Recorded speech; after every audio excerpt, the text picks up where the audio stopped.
요즘에 시대가 좋아서 어떤 금방 무슨 소식이 있으면은 이게 바로 오는데 마지막 때에 디모데후서 한번 찾아볼까요? 디모데후서 3장 1절부터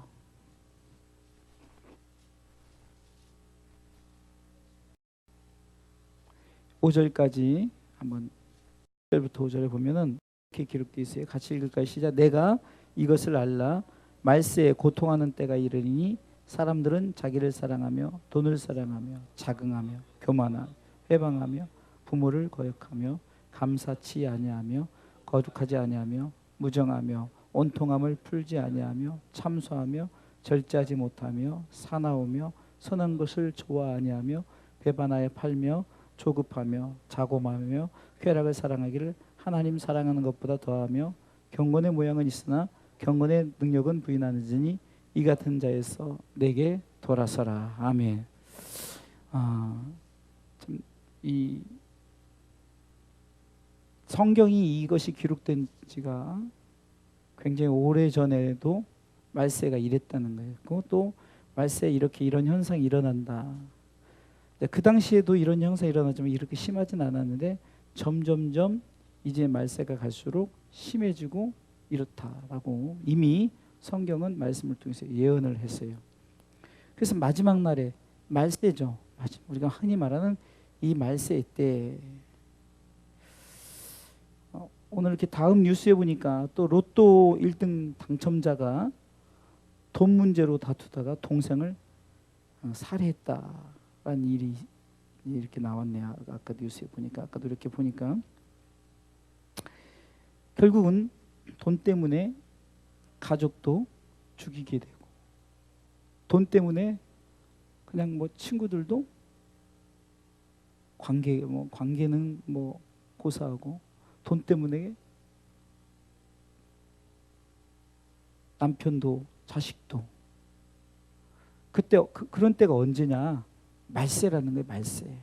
말세. 점점 더 심해지는데 금방 읽었던 말씀처럼 말세에 어떤 현상이 일어나 했더니 그런 현상이 일어나는 거예요. 근데 이 현상을 오늘 이 요엘서에서 보니까 이 현상이 1장을 통해서 이 말세에 이제 어떤 일이 시작되는가 했더니 결국은 왜 이렇게 되느냐 했더니 결국은 하나님의 진노하심. 이게 계속해서 여러분들 지금 소선지서를 이제 다루잖아요.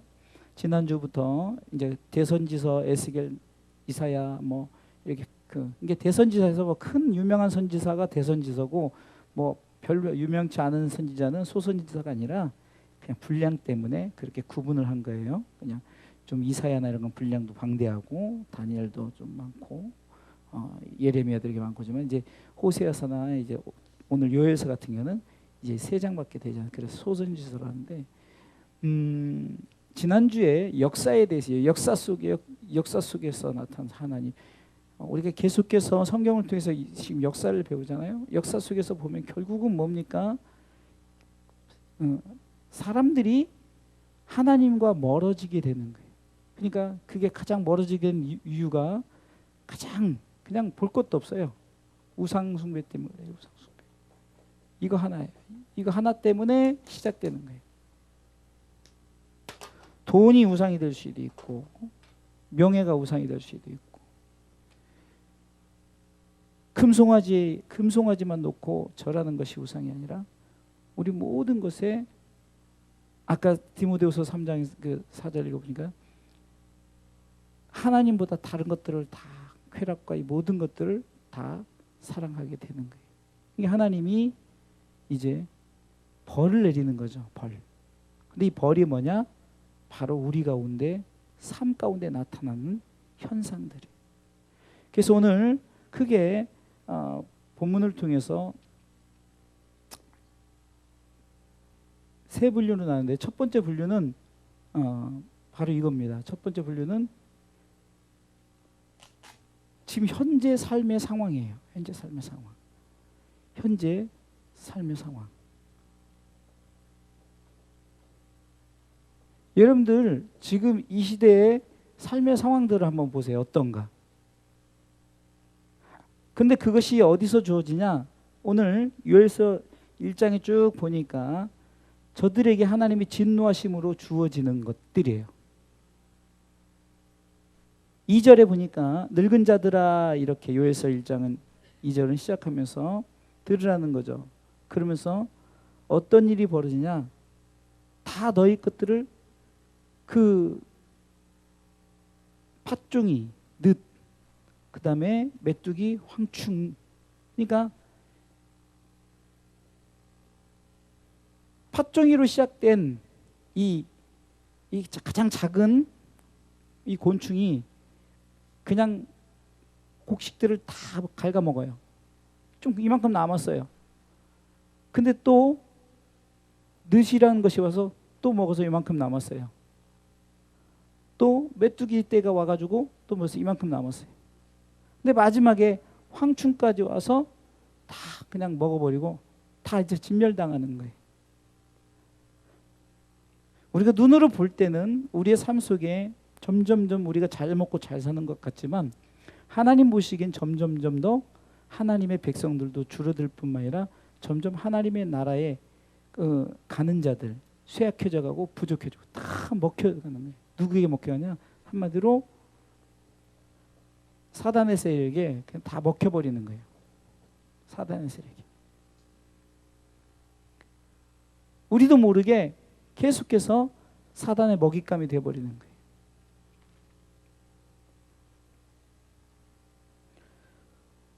또 보니까 현 상황이 어떤가? 요엘 시대지만 지금 이 시대도 그래요. 요엘 시대 때 현 상황이 어떠냐? 포도주가 끊어지는 일들이 5절부터 쭉 이제 7절까지 주어져. 포도주가 끊어져.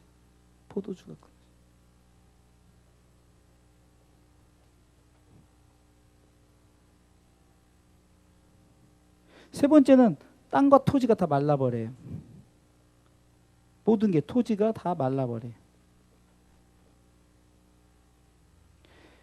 이게 아주 최악의 경우가 돼버리는 거예요. 최악의 경우가. 근데 이것이 무엇으로 시작됐느냐? 바로 사람들이 하나님을 향해서 돌아섰기 때문에. 여기서 말하는 사람들은 불신자들을 얘기하는 것이 아니라 이스라엘 백성, 믿는 자들을 얘기하는 거죠. 점점 더 하나님과 멀어져요. 지난주에 제가 오래전에 제가 목회 12년 동안 하나님과의 거리를 확인하라는 설교를 2번인가 했던 것 같아요. 그러면서 여러분들 제가 그 개목걸이 옛날에 제가 어디서 영화에서 봤나 그런데 이 폭탄이 걸린 개목걸이를 두 사람에게 씌워가지고 거리가 일정 떨어지면 폭파되게끔 하니까 어떻게 합니까? 항상 붙어야죠. 떨어지면 뚜뚜뚜뚜 하니까 이러면 내가 죽으니까 빨리 붙는 거죠. 그러니까 항상 거리를 내가 살기 위해서 확인할 수밖에 없는 거죠. 우리가 지금 영적으로 죽어가는 이 시대에서 하나님과의 거리를 확인하지 않고 자꾸 우리가 엉뚱하게 우리가 지금 살아간다면 우리 그리스도인들이 점점 더 어떻게 됩니까? 점점점 이제는 사단에서 그냥 이만큼 있던 것이 뺏기고 나중에 다 사라져버려요. 다 없는 거예요. 점점점 우리의 삶 속에 계속해서 말라져가고 포도주도 떨어지고 온갖 파제 아무리 심어도 악한 것만 나고 그런 상황인데도 불구하고 우리는 느껴지지 않아요. 왜냐하면 우리가 보여지는 것 속에서는 윤택해 보이고 그래. 여러분들 대한민국이건 뭐 좀 사는 나라들이 잘 산 것 같지만 국가적으로는 다 빚쟁이들이라는 거예요. 저는 그런 걸 잘 몰랐어요. 그런데 뭐 우리나라도 빚이 엄청 많더만요. 나라도 그렇지만 대기업도 나는 뭐 되게 부자인 줄 알았더니 다 남의 돈 가지고 하는 거예요. 그 무슨 주식이나 뭐 이런 게 그에서 움직여지잖아요. 이게 결국은 뭐 옛날에 무슨 어디가 무너진다. 아니 그 큰 나라 그 큰 기업이 어떻게 무너져요? 이게 빚 좋은 개살구인 거죠. 또 얘가는 무슨 어느 회장이 아니 왜 잡혀가? 알고 봤더니 자기 돈이 아닌 거야. 회사 돈인 거야. 이게 어떻게 보면은 우리가 보여지기에는 잘 먹고 잘 살고 뭐 좀 윤택하고 이런 것 같지만 실질적으로 빚 좋은 개살구예요. 아무것도 아니에요. 그냥 알고 있는 줄 알았더니 다 그냥 쭉정이 속에 텅 빈 그런 상황 속에서 지금 현 상황이 그렇다는 거예요. 요엘 시대를 통해서 지금 이 시대를 지금 말씀하고 있는데, 온통 나라도 어떤 기업도 개인적인 것도 사실 자기 것은 하나도 없다. 그런데 내가 남의 것 가지고 있는 것처럼 포장되어 있지 결국은 그냥 다 빈 껍데기라는 얘기죠. 신앙생활도 마찬가지예요. 점점 여러분들은, 제가 대만 교회 가서 은혜를 받는 게 뭡니까? 이게 본질로 돌아가는 거예요. 본질로. 이게 어떻게 보면 처음 신앙생활했던 그 기본, 이게 기본으로 돌아가는 거죠. 기본으로. 점점 더 우리가 목회나 아니면 신앙생활이나 여러분들 이미 교회 자체에서 그 등급이 매겨져요. 교회 자체에서 하류층, 중류층, 상류층 뭐 이렇게 구분이 다 돼버려요. 신앙생활도 초신자 몇 년 차, 몇 년 차, 몇 년 차 그러면서, 여러분 천국 가는데 초신자가 필요 있고 무슨 뭐 상층, 하층, 중층 이게 뭐가 필요 있냐고. 그런데 교회 자체도 그렇게 돼버리고, 저희가 어제 이제 노예를 했는데, 저는 이제 그런 노예를 안 만들어요. 제가 이제 이번에 이제 노예 서기를 맡았으니까 좀 되게 섬기고 좀 그런 모습을 보여주고 일부러 뭐 노예를 하기 전에 전화도 다 일일이 했었고, 끝나고도 제가 또 전화를 다 일일이 해서 잘 들어가셨냐고 못 받은 문자로 남기고, 제가 이제 그렇게 한번 바꿔보려고. 근데 때로는 이런 경우 있어요. 이 목사가 젊고 이제 좀 목사 된 지 얼마 안 됐나 보다 이래서 그래. 모르는 사람들은 그래요. 그래서 때로는 그 모르는, 이제 쉽게 해서 목사 이제 안수 받은 지 몇 년 안 된 사람들이 좀 이렇게 좀 말실수도 하고 그래요. 그럴 땐 제가 목사 안수 받은 지 19년 됐습니다. 그럼 이제 놀래죠. 왜냐면 그런 사람 앞에서 제가 이렇게 얘기를 해줘요. 근데 왜냐면 사람들이 너무 있는 척하고, 주의종들도 그러고 성도들도 그러고, 근데 이게 지금 현 상황이란 말이에요. 우리 현재의 삶의 상황이라는 거예요. 근데 이것이 지난주에도 우리가 로가 뭐라 했어요? 죄 때문에 어떻게 됐다고요? 죄 때문에 다 모든 것을 상실해 버린 거예요. 근데 죄의 문제를 딱 해결하고 로를 뺐더니 다 내 백성이다. 너는 내 자녀다. 이렇게 되었다 그랬잖아요. 버림받았는데 이제는 긍휼을 얻었다. 이렇게 되었다 그랬잖아요. 그러니까 우리가 근본적인 문제를 지금 이 상황 속에서 인지를 못하고, 요엘 시대 때뿐만 아니라 지금 우리가 이 상황 속에서 인지를 못하고, 우리가 신앙생활이 그냥 너무 그냥 그 목적 없이 신앙생활하면 우리도 마찬가지라는 거예요. 요즘에 이제 가정교회가 좀 유명해요. 이제 가정교회라는 게 뭐냐면은 이제 좀 가정 단위로 교회를 이렇게, 이제 옛날엔 셀이라고 그랬어요. 셀. 이게 소그룹 단위. 근데 이제 그거하고는 조금 다른데, 가정 단위로 해가지고 가정 단위로, 예를 들어서 그 교회를 가정으로 이렇게 만드는 게 아니라, 권사님이 이제 가정교회 이제 리더를 시키면은 권사님이 이제 그 목자가 되는 거예요. 목자. 그래서 권사님들 주변에 아는 사람들을 초대해가지고 식사하고 대화 나누고 뭐 이렇게 해서 이제 전도하는 전도 방식이에요. 그런 게 이제 세계적으로 굉장히 이제 많이 추세인데, 제가 이제 그 설교를 하려다 보니까 좀 이제 제가 이제 가정교회를 이제 좀 찾아봤어요. 그랬더니 가정교회 문제점 중에 하나가 뭐냐? 전도하고 이런 건 좋고, 뭐 구름 가고 밥 먹고 이런 거 좋은데, 문제는 그 목자가 정확한 성경 지식 없이 막 말씀을 전하게 되고, 정확한 성경 지식 없이 그냥 무분별하게 이끌어가다 보니까 잘못하면은 이단으로 빠지기도 하고, 그런 얘기를 이제 여러 부분에서 써놨더라고요. 뭐든지 장단점은 있어요. 뭐 그 가정교회 문제점이 있어서 그 가정교회가 문제다 이것을 얘기하는 것이 아니라, 우리도 모르게 시대 속에서 이게 그 목자를 세운 사람들이 베드로전서 2장 9절 말씀처럼 왕 같은 제사장처럼 제사장 역할을 하게 해요. 실질적으로. 그러다 보니까 이제는 너도 목사, 나도 목사 이런 개념이 가버리는 거예요. 그런 이제 문제점들도 있고 여러 문제점이 있어요. 그러니까 말세 때 우리가 좀 조심해야 될 부분이 옛날 초대교회로 돌아가서 그렇게 하는 거거든요. 근데 여러분들 옛날 초대교회 그 가정교회 대표들은 어땠어요? 일곱 집사 같은 경우는 어땠습니까? 대단한 목사 이상이었어요. 예? 그 당시는 지도자로서 정말 예수님하고 12 제자를 통해서 이제 배출되어진 이제 집사들이잖아요. 정말 대단했어요. 어떤 성경 지식이라든가 성경 충만했고 남들에게 인정도 받고 뭐 그런 사람이었단 말이에요. 근데 지금은 무슨 성경 대학이다, 무슨 세미나다, 뭐 제자 1기다, 2기다, 3기다 했는데 아니 그거 했으면은 더 겸손해지고 더 어떤 상황 속에서 낮아지고 섬기고 막 이런 게 돼야 되는데 제가 아까 얘기했듯이 교회가 어떻게 되고 있습니까? 점점 부해지고 계급 사회가 돼버리고 점점 그렇게 돼버려요. 이게 오히려 저는 요즘에 우리 교회가 더 차라리 안정적인 교회다. 그러니까 제가 뭐 여러분들 놓고 뭐 무슨 특별한 뭐 히브리어가 어떻고 헬라가 어떻고 여기서 이렇게 말하고 이렇게 할 필요도 없는 게 그게 중요한 게 아니더라고요. 오늘도 결론은 딱 3단계예요. 그래서 첫 번째 단계에서 요엘서에서 말하는 현재의 상황이 지금 요엘서 1장에서 지금 이렇게 다 아니 이놈이 큰 놈이 와서 이놈이 작거든요. 그 관련 자료들 보니까 이 메뚜기의 성장 단계를 표현했다고 하더라고요. 그게 좀 일리는 있어요.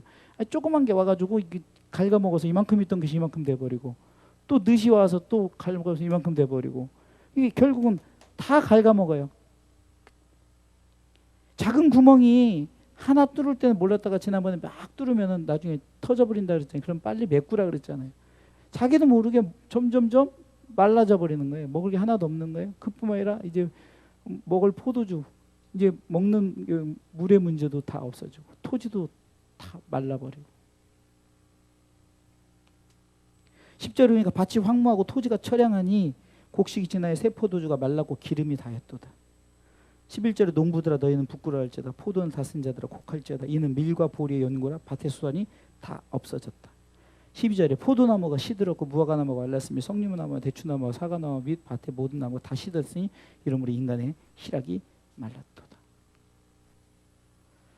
성경은 그 당시 상황도 말하지만 그 상황을 통해서 우리에게 무언가를 주시고자 하는 그런 하나님이 그 뭔가를 주시고자 하는 그 메시지를 전달해야 된다고 저는 생각해요. 그래서 성경을 계속해서 읽으면서 구약은 솔직히 저도 재미없고 정말 따분하고 그래요.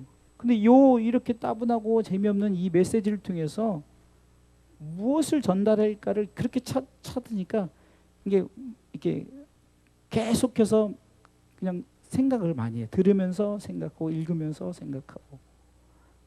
그리고 이제 다른 자료들도 누가 이렇게 요엘서 얘기하는 것들 오디오도 들어보고 비디오도 보고 이렇게 보면서 생각을 해보는 거예요. 과연 요엘서 지금이야 3장이지만 이사야 66장 전체에서 오늘 1시간도 안 되는 한 40분 50분에 무엇을 말할 것인가를 하다 보니까 첫 번째 우리 상황이 이렇더라. 첫 번째는 현재 상황이 이렇다라는 것을 인지하시기 바랍니다. 두 번째는 뭐냐? 그러면 이 상황을 해결해야 되잖아요. 이 상황을 해결해야 되잖아요. 그래서 두 번째는 뭐냐? 성령 받으라는 거예요. 성령 받으라는 거죠. 요엘서 2장이 전반부에 조금 이제 같은 이 부분 연결되지만 오늘 우리가 본문을 읽었던 말씀처럼 이제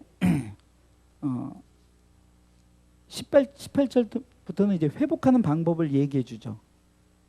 먼저는 13절부터 2장 12절, 13절, 14절 읽어보겠습니다. 그래서 성령 받기 위해서 첫 번째는 돌아오라는 거죠. 돌아오라. 일단은 마음을 바꿔야 되는 거예요. 자, 12절부터 한번 읽어볼까요? 여호와의 말씀에 너희는 이제라도 금식하며 울며 애통하고 마음을 다하여 내게로 돌아오라 하였나니 너희는 옷을 찢지 말고 마음을 찢고 너희 하나님 여호와께로 돌아올지어다. 그는 은혜로우시며 자비로우시며 노하기를 더디하시며 인애가 가시사 뜻을 돌이켜 재앙을 내리지 아니하시나니 주께서 혹시 마음과 뜻을 돌이키시고 그 뒤에 복을 끼치사 너희 하나님 여호와께 소제와 전제를 드리게 하지 아니하실지 누가 알겠느냐. 자, 우리는 돌아와서 행해야 될 행할들이 마치 어떤 무당 그 푸닥거리하는 사람들이나 어떤 사람들이 뭔가 내가 이것을 주고 내가 뭔가 행위를 통해서 아버지께로 돌아오라는 것을 착각하고 많은 교회나 어떤 이단자들이 대가를 바라고 네 삶을 회복하려면은 무슨 대가를 이렇게 치러야 되고 너는 이렇게 해야 된다. 이런 게 지금 우리가 잘못된 거예요. 근데 성경은 옷을 찢지 말고 마음을 찢으라는 거죠. 그러니까 내 마음에 하나님께서 내 속에 잘못됐던 내가 하나님과 멀어졌던 관계 속에 내 마음 속에 그런 관계를 우리가 다시금 돌이키는 거예요. 내 마음의 회개죠. 내 마음의 회개. 여러분들 잘 아는 누가복음 15장에 탕자의 비유가 나오지만 탕자가 자기 자신이 아무것도 할 수 없는 마음의 깨달음이 내가 아버지께 가면 살겠다라는. 그런데 아버지께 가는데 내가 막 이렇게 해서 가는 게 아니라 돼지 쥐염 열매보다는 차라리 그거 주진 않겠지. 그거보다 낫겠지 하는 마음으로 돌아갔어요. 우리 상황 속에서 지금 하나님께 우리가 돌아갈 때 많은 사람들이 예수를 믿으면은 애를 잘 낳는다. 예수를 믿으면 아파트 당첨된다. 예수를 믿으면 뭐 병 문제 해결된다. 뭐 수어 머리 아픈 거 고쳐진다. 우리 권사님 무릎 쉰 거 고친다. 저 당뇨병 고친다. 그러면 우리 교회는 다 예수 믿는데 뭐 잘못 믿는 거네. 수시로 머리 아프고 수시로 오늘 당뇨 체크해도 이놈의 당뇨는 어떻게 된 게 약 먹으면 너무 내려가. 좀 먹으면 너무 올라가.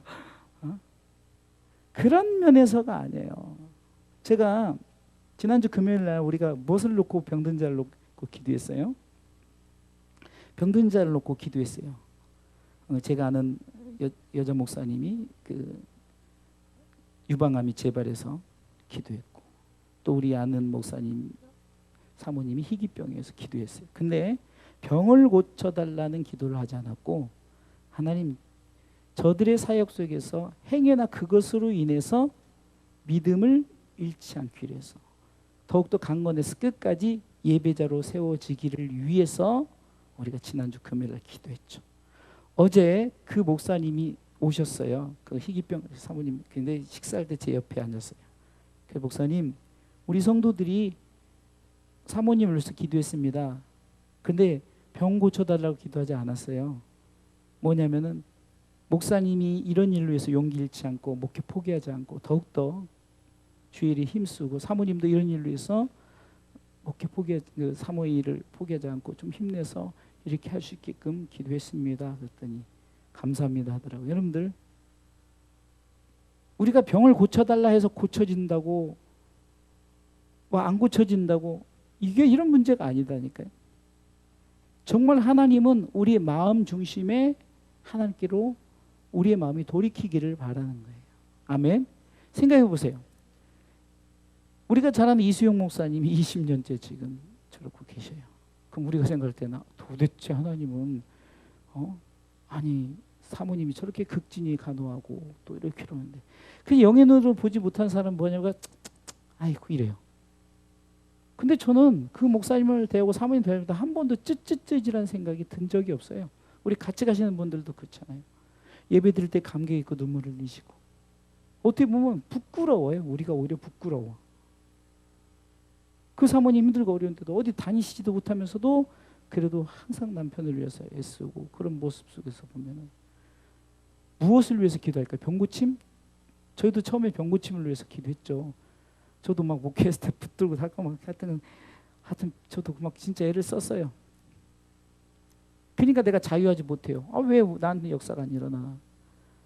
근데 요즘엔 그냥 요즘에는 이수영 목사님 예배 드릴 때 설교가 막 뜨겁고 막 그 목사님도 감격, 사모님 라면도 더 잘해요. 왜 그러냐면 그 문제를 놓고 그냥 그러니까 내가 이런 상황 속에서도 어떤 상황 속에서도 마귀가 자꾸 우리 가운데 유혹하고 넘어뜨리려고 병도 주고 여러 가지 돈 문제도 주고 여러 가지 삶의 문제를 준다 할지라도 우리가 그거 견디는 믿음이 있어야 돼. 그거 놓쳐버리면 다 끝나버리는 거예요. 그거 놓치면. 그러니까 제가 저와 여러분들이 우리 주사랑교회 성도들의 그 신앙생활 슬로건은 뭐냐? 간단해요. 예수님 잘 믿고 천국 가는 거예요.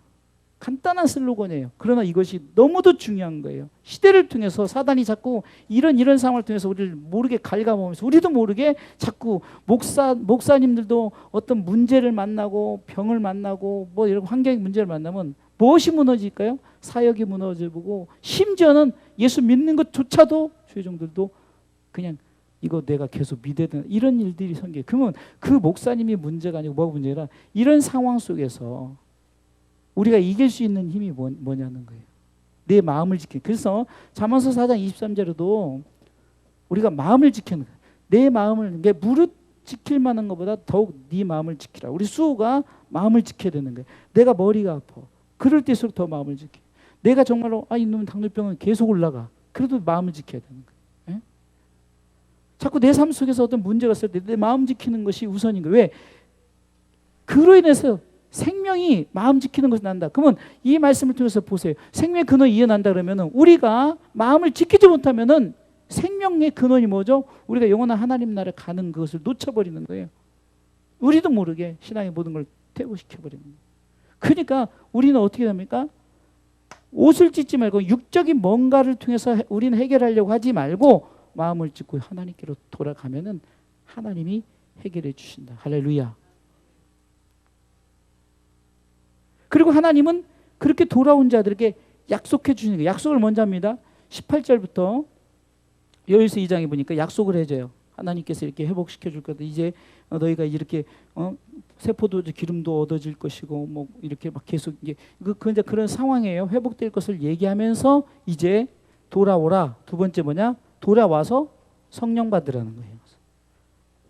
성령 받으라. 성령을 받지 않으면 돌아와서도 나 자신이 또 옛날 모습으로 또 들어갈 수 있는 거예요. 나도 모르게 아버지께로 왔는데 성령이 나를 주장하지 않으면 나도 모르게 또 자꾸 내가 지금 아버지께로 오나 똑같네 이렇게 생각할 수 있는 거예요. 그렇지 않겠어? 우리 수호가 지금 돌아왔단 말이야. 이제 신앙생활 하는데 계속 신앙생활 해도 똑같아. 머리도 아프고 내 삶의 환경도 변화되는 것도 없고. 근데 성령 받아봐. 성령께서 그런 상황 속에서 나를 변화시키려고 그러니까 내가 하려고 하지 않고 성령을 받으면 성령은 예수님께서 그랬어요. 성령을 받으면 성령이 너의 모든 것을 인도해 준다라고 말했어요. 결국은 성령이 우리 가운데 평안을 주시고 성령께서 그러면 성령을 받았더니 그게 28절에 보니까 그 후에 내가 내 신을 만민에게 부어주겠다는 거예요. 그러면서 성령 받은 자녀들은 예언할 것이요. 우리가 자녀들은 예언할 것이죠. 청년들은 환상을 보고 아비들은 꿈을 꾸자. 여러분 예언이나 환상이나 꿈이나 여러분들 이게 좀 어떻게 보면은 그 솔로몬이 전도서 12장에서 뭘 얘기했어요? 창조주를 기억하라면서 지난주에 얘기했죠. 젊었을 때 아무 낙이 없다고 공고한 날이 이제 아무 낙이 없다는 그러니까 청년, 중년, 이제 노년을 얘기하면서 그러나 어떤 때든지 아버지 이게 창조주를 기억하라 했잖아요. 같은 맥락인 거예요. 자녀들은 예언하고 청년들은 환상하고 아비들은 꿈을 꾸는 것이 결국은 한 목적 아래 그러면 예언이고 환상이고 꿈 이런 것들이 여러분들 참 그 무당이나 또 기독 무당들 있잖아요. 목사들이 예언한다고 막 이렇게 하고 다 기독 무당이.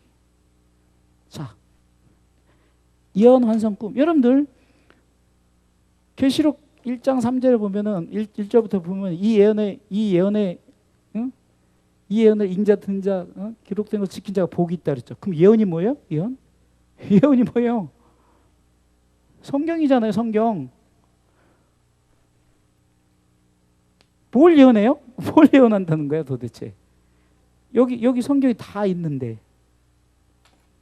예언의 끝은 하나님의 나라죠. 이건 볼 것도 없어요. 뭐 맨날 저는 어렸을 때 그 주일학교 애들이 뭐 돈으로도 못 가요 하나님 나라, 이게 진짜 그게 진짜 복음인 거예요. 진짜 주일학교처럼 해야 돼요. 우리가 주일학교에서는 주일학교 아이들에게 찬양들이 다 뭐죠? 황금색 하늘나라, 다 하늘나라 찬양이야. 근데 어른들 찬양은 뭐 자기 신세 타령하고 뭐하고 뭐. 예? 결국은 자녀들이든 청년들이 예언들이거든 예언이고 환상이고 꿈은 같은 맥락에 이것을 이제 하나님께서 그렇게 하게 하겠다는 거죠. 그런데 지금 자녀들도 예언 안 하고 청년들도 환상 안 보고 아비들도 꿈 안 꿔요. 쉽게 해서 신앙생활을 통해서 하나님의 나라 된 것이 없어요. 아까도 얘기했지만 이 현 상황을 극복하려고 내가 이렇게 삶이 어려우니까 돈을 사랑하게 되고 쾌락을 즐기면서 디모데후서 3장에 나왔던 그런 것들을 쫓아가는 거예요. 왜? 그게 사는 길이가 그렇게 살아야 산다 이렇게 생각해요. 이게 미래 희망이 없는 거예요. 영적인 희망이 없는 거예요. 저는 요즘에 목회를 하면서 우리 성도들에게 계속 얘기하는 게 뭐죠? 우리 삶 자체에 어떤 환경 온다 할지라도 그냥 우리는 이미 천국 갈 사람들이에요. 그러니까 미래는 보장된 거예요. 미래는. 현 시대에서 다리를 덜건 뭐 장애를 입던 먼 환경 속에서도 중요한 건 이길 수 있는 믿음을 가지려면은 성령께서 이끌어가지 않으면은 우리가 할 수 없어요. 여러분들 제자들이 3년 동안 예수님을 그렇게 쫓아다니는데 세상에 예수님 십자가 달리니까 다 도망가 버렸어요. 죽었다니까 다 각자 엠마오로 가는 두 제자들 이제 그냥 가버리고 다 가버리는 거예요. 근데 예수님께서 지난주 설교했죠. 사도행전 1장 4절부터 이제 성령이 임하니까 저들이 다 바뀌어버리는 거예요. 베드로도 바뀌고 다 바뀌는 거예요. 그러니까 스스로 바꾼 게 아니에요. 성령이 바꿔버린 거예요. 성령이. 그 말 못하는 그 말 잘 못하는 그 무식한 그 어부인 베드로가 쉽게 해서 요즘으로 말하면 국회의사당에 가서 국회의원들한테 너희들이 예수를 십자가에 못 박았다라고 막 할 정도로 그 담대함을 누가 줬겠냐고요. 너 예수님 십자가에 못 박았더니 나 아니다 3번씩이나 부인했던 그 베드로가 절대 우리 힘으로 할 수 없어요. 네?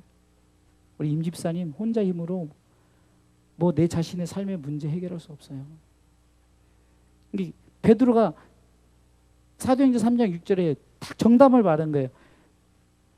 제가 지금 정답을 말하는 거예요. 집사님, 내가 돈을 줄 수 없어요. 삶의 근본적인 문제, 해결 문제 줄 수 없어요. 그러나 내 줄 수 있는 거 있는데 나 예수님 있거든요. 예수님 가지세요. 예수님의 이름으로 문제 해결할 수 있도록 우리 함께 합시다. 예수 믿으세요. 예수 붙잡으세요. 이것은 내가 줄 수 있다는 거예요. 그럼 여러분들도 이것 주는 게 최고인 거예요. 이것 주는 게 최고예요. 복음을 주는 게 최고라니까요. 그러니까 지금 요엘서 2장에서는 28절부터 성령 받으라는 거예요. 성령 받으면 어떻게 된 것이다? 장래일을 말할 것이라는 거예요. 예언할 것이라는 거예요. 환상 보게 된다는 거예요. 그러니까 하나님 나라의 소망을 갖게 된다는 거예요.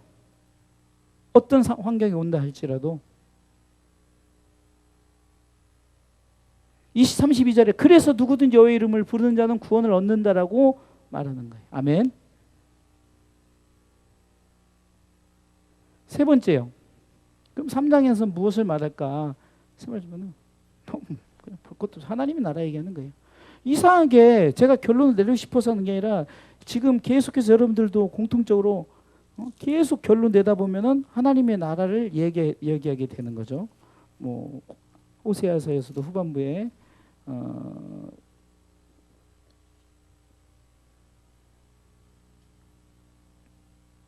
말씀을 가지고 돌아왔더니 뭐 이제 그 백향목에 그 향기는 레바논 백향목 같고 그 향기 레바논 포도주 같고 뭐 열매를 얻게 되고 이런 그리고 이제 의인으로 인정받고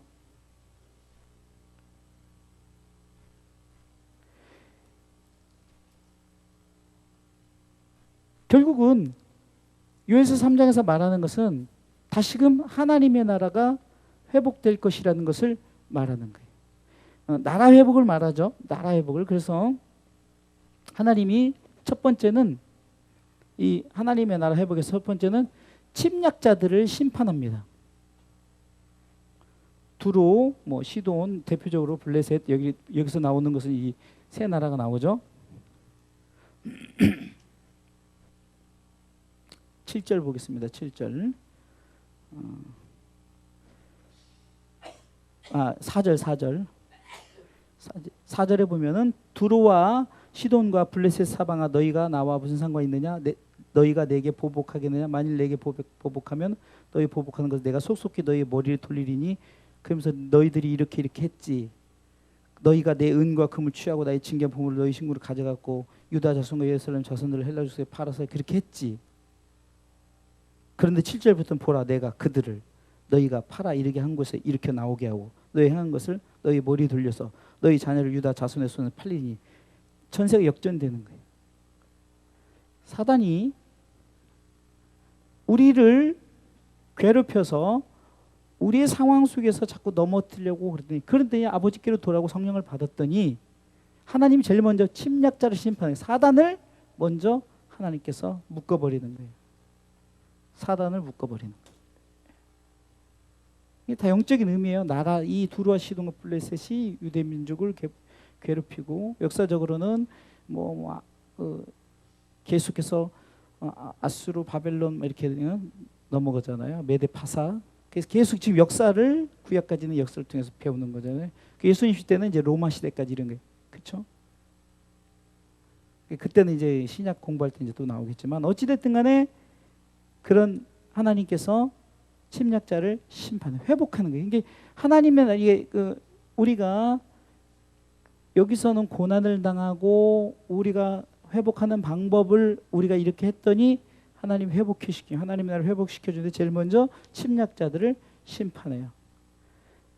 근데 12절에 보니까 성경이 여호사밧 골짜기의 축복이라고 제가 이제 두 번째 테마를 잡아왔는데 12절에 보니까 열국은 통하여 여호사밧 골짜기로 올라올지어다 내가 거기 앉아서 사면 열국을 다 심판하리로다 너희는 낫을 쓰라 곡식 이것도다 와서 밟을지어다 포도주들이 가득히 차고 포도주득이 넘치니 그들의 악이 크미로다.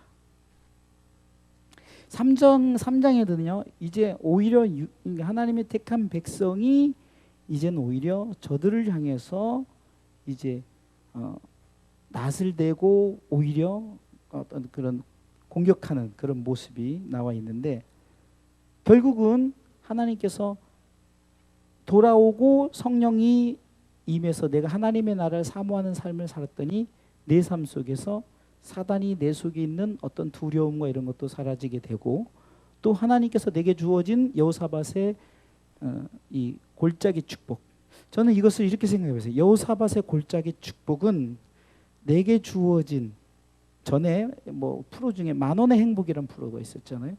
그러니까 내게 주어진 것에 대해 행복감을 가지고 살면은 그 자리가 여호사밧의 골짜기 축복이다라고 저는 이 말씀을 통해서 제가 그렇게 기준을 잡았어요. 성령 돌아오고 성령 받았다고 내가 막 갑자기 떼부자가 되고 내가 갑자기 막 건강해지고 이게 아니라는 거예요. 그런 상황이 아니어도 내 삶 속에서 내게 주어진 것에 대해서 이제는 내가 만족할 줄 알고 내가 불평보다는 감사할 줄 알고 내가 그래도 오히려 기도할 때 하나님 내게 믿음 떨어지지 않게 내가 이길 힘을 달라고 기도하지 여전히 하나님 나 로또 당첨되게 해주세요. 로또 당첨됐더니 동생 죽여버리고 이게 오늘 뉴스예요. 돈 안 준다고 그냥 아버지 그 재산 저격해서 그냥 몰래 그냥 매장시켜버리고 그것도 자기 집 무슨 어디 이렇게 수년 전에 여러분들 그 사건 난 거 제가 한번 설교 때 한번 다뤘었죠. 이게 정말로 상상도 못한 그런 행위들 하잖아요. 그러면서 자기 집 앞에다 묻어놓고서나 그걸 떳떳이 다녀요. 어찌 그런 일이 벌어질 수 있겠냐고요. 근데 우리가 여호사밧 골짜기 축복은 내 자신, 내 있는 자리에서 여호사밧은 하나님 앞에 다 내려놓고 하나님이 하셔야 됩니다 했고 나는 이것도 줄 모르고 이것도 할 줄 모르고 오직 주님만 바라본다라고 고백했죠. 우리는 성령 받은 사람들은, 성령 임한 사람들은, 예언하고 환상을 보고 꿈을 꾸면서 하나님의 나라를 사모하는 자들은 이제는 내게 주어진 상황 속에서 그것을 바라보기 때문에 이제는 모든 것이 내 삶의 축복이다. 아멘. 저는 우리 수가 온 것도 축복이요, 오늘 임집살이 나와서 예배 드린 것도 축복이, 저에게는 축복인 거예요. 오늘 한 명 빠지니까 또 한 명 채워지네. 제게도 축복이냐, 우리 집사님도 축복인 거예요. 오늘 우리 상욱이도 내가 처음부터 이거 딱 뜻 안 말리고 그랬으면은 상욱이 오늘 축복 못 받은 거예요. 근데 오늘 뜯어 말리고 그러니까 상욱이 설교 잘 듣잖아요. 그럼 우리 상욱이도 오늘 축복 받는 거, 나도 오늘 상욱이에게 말씀의 축복을 줄 수 있어서 나도 감사하고.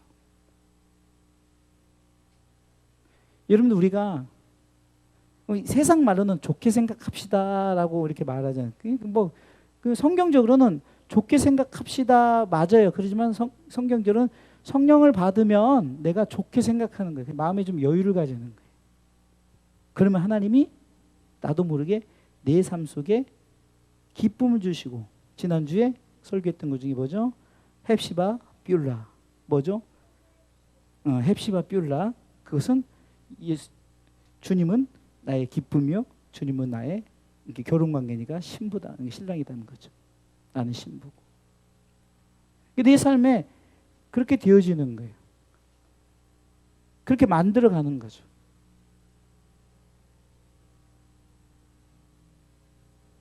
우스갯소리로 내가 우리 수요 얘기를 자주 하지만 오늘도 이게 밥 이만큼밖에 없는 거예요. 근데 평상시 있으면 내가 이거 나 혼자 먹으면 돼. 근데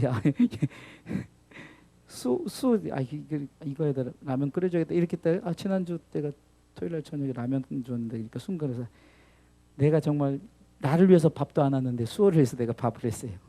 밥도 미리 내가 마치 신랑을 기다리는 것처럼 4시 반에 미리 밥 다 해놓고 또 3시 정도에 또 미리 해가지고 이게 뭐라 그래요? 이게 얹혀놓고 좀 기다렸다가 시간 보니까 이제 이렇게 해요. 그게 그냥 그것을 통해서 제가 뭘 느끼냐면 이게 내 목회다 하는 생각이 드는 거예요. 그러니까 그것을 내 나름대로 즐기는 거죠. 그러면서 조금 이렇게 요리도 이렇게 내가 또 해줘서 또 맛있게 먹으니까 또 다음에 이제 또 해야겠다. 그리고 내가 여러 가지 못하니까 맨날 같은 건데도 잘 먹어줘요. 어찌됐든 간에. 이게 내가 생각을 바꾸고 내가 뭔가를 바꾸고 하니까 내가 이번에 노예도요 굉장히 은혜스럽게 너무 잘 됐어요. 정말 다 잘 끝났어요. 그 전까지만 해도 맨날 싸우고 어쩌는데 제가 미리 전화해서 좀 그럴 사람들한테 저하고 관계가 있으니까 이번에 조용히 넘어가고 이렇게 합시다, 저렇게 합시다 했더니 그냥 그렇게 넘어갔어요. 잘 끝났어요. 노예도 그냥 몇 시간 할게도 1시간만 다 끝나버리고 그 시간이 남아 돌았어요. 그러니까 내가 좀 기쁨을 갖고 하면 그냥 다 이렇게 잘 되더라. 그리고 노예원들이 다 감사해하더라. 노예원들이 다 좋아하고. 제일 먼저 제가 찬양 인도를 노예 서기도 노예장이든 찬양 인도 하는 거예요. 내가 노예장 돼도 난 찬양할 거예요. 찬양이 하나님 앞에 예배 드리는 거지 무슨 노예장은 찬양 인도하면 안 되는 법이 어디 있습니까? 찬양 때 목사님들이 은혜를 받고. 우리 노예는 진짜 목사님들이 이제 좀 훈련돼서 처음엔 징그럽게 안 따라했어요. 근데 지금은 우리 노예는 진짜 많이 따라해요. 한 70% 따라했다가 제가 또 멘트를 한번 날렸죠. 정말 끝까지 찬양 안 하시는 분들 계시네요. 그랬더니 이제 마지못해 좀 하시더라고. 어찌됐든 간에 잘 따라하고 그래. 찬양의 은혜를 받고. 이게 찬양의 은혜가 내가 주나요? 성령님이 저들의 마음에 감동을 주고 처음엔 다들 안 치다가 제가 뛰면서 찬양을 하니까 이렇게 이거 이대로 가져와서 기타도 무선으로 돌아다니면서 찬양 안 하면 거기 가서 찬양하는 거예요. 그 앞에 가서. 은혜 많이 받고 대부분 참 은혜 많이 받았다. 그럼 그 은혜를 누가 주냐는 거예요. 성령님이 주시죠. 그러니까 성령이 임하시면 하나님이 우리 삶 속에 여호사밧의 골짜기 축복, 내 힘으로 안 됩니다. 하나님이 하십시오. 그리고 나는 주님만 바라봅니다라는 고백을 하게 돼 있다는 거예요. 할렐루야. 세 번째는 작은 세 번째 챕터니까 14절에 그러니까 판결의 골짜기가 나오는 거예요. 판결의 골짜기. 두 번째는 여호사밧의 축복의 골짜기고, 세 번째는 판결의 골짜기. 판결. 여러분들 하나님 나라 가기 전에 꼭 거쳐야 될 것이 있습니다. 그게 뭘까요? 심판이 있죠. 심판. 하나님 나라의 문 앞에서 들어가기 전에 딱 심판이 있어요. 근데 늘 말씀드리지만 여러분들이 이 심판을 두려워할 필요가 없다니까요. 우리는 이미 예수 믿고 천국 백성 하나님 나라의 목록이 다 있는데 그 문에 당당히 쓰세요. 그러면 판결의 골짜기에서 너 아무개, 너 예수를 믿었구나. 예수님이 직접 물으고 너 나를 믿었구나. 너는 패스. 간단해요. 그러면 이 판결의 골짜기에서 14절 보니까 사람이 많으며 판결 골짜기에 사람이 많으며 판결기 여호와 날이 가까우미로다. 여호와 날이 가까웠어요. 마지막 때 심판, 그러니까 마지막 날은 결국은 심판을 얘기하고 심판 때는 판결이 있죠. 천국과 지옥이란 판결이 있을 거 아니에요, 그죠? 그 한쪽은 천국문 들어가고 한쪽은 지옥문 들어가는 거 아니에요. 그러니까 아까도 얘기했지만 주일학교가 제대로 가르치는 거예요. 그냥 주일학기 때부터 천국 지옥을 확실하게 가르쳐줘요.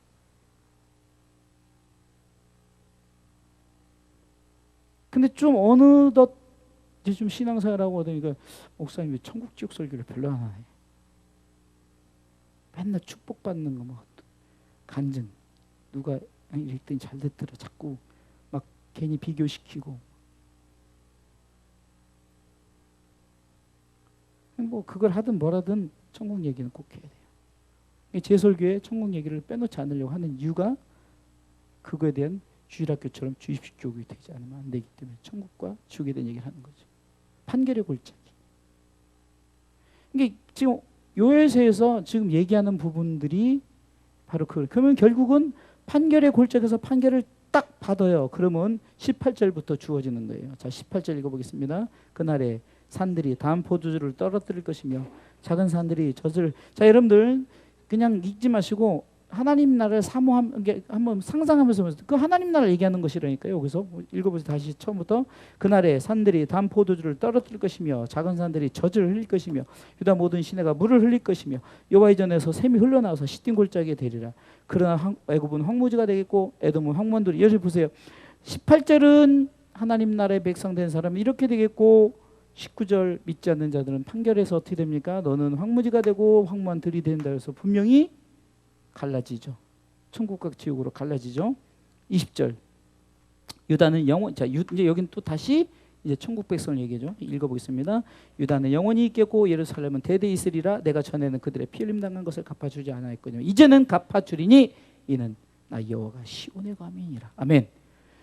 지금 우리가 어디 가는 거예요? 시온에 가는 거예요. 그럼 시온은 누가 있어요? 하나님이 거기 있다 그러잖아요. 그러면 하나님이 내게로 돌아오라 해서 내가 지금 거기 가는 거 아닙니까? 거기 가는 거 아니냐고요.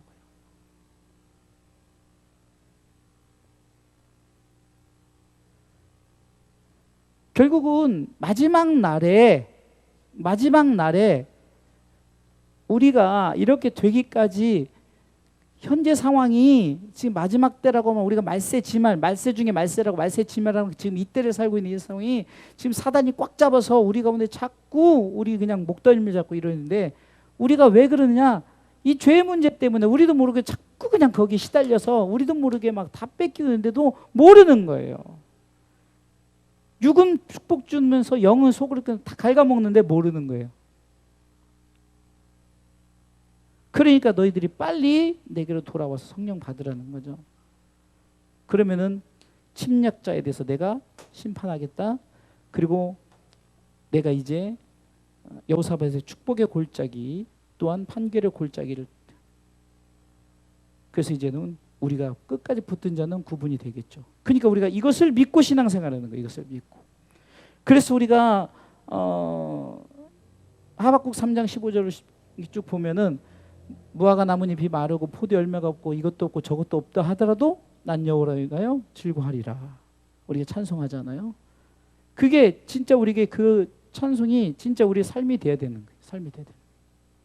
자꾸 세상 악인이 잘 되는 것을 보고 침 질질 흘리지 말라는 거예요.